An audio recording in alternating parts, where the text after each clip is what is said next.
High বন্ধুরা, কেমন আছো? আশা করি তোমরা ভালো আছো। মেলায় এলাম মেলা দেখতে। তো দেখলাম এখানে বিশাল বড় একটা মেলা বসেছে। তো আমি তো আসিনি, আমি লাস্ট দিন এলাম, মানে আমাদের বাড়ির কাছাকাছি।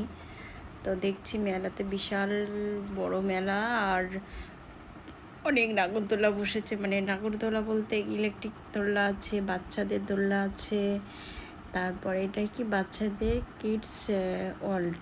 আর এদিকে তোমার কি এসব দেখার আছে। আর ওখানে আছে তোমার বাচ্চাদের মানে গাড়ি দোলনা আছে, ওদিকে ময়ূর আছে, মানে অনেক কিছু দোলনা বসেছে।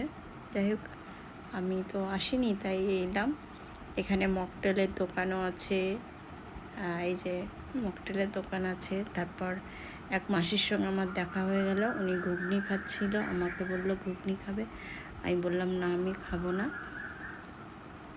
তো মাসির সঙ্গে একটু কথা বললাম, দেখলাম মেলাতে। আর ভীষণ গরম, গরমে তো মানে কি বলবো, এত ভিড়। মানে এই দিকটা অতটা ভিড় না, ওই দিকে প্রচণ্ড ভিড় কেনাকাটা জায়গা। এদিকটা অ্যাকচুয়ালি নাগরদোলা আর খাবার দাবার কিছু আছে, ওদিকেও আছে, ওদিকেও কেনার জিনিস আছে। তো মাসির সঙ্গে একটু কথা বললাম, বলার পর দেখি আর ভালো লাগছে না।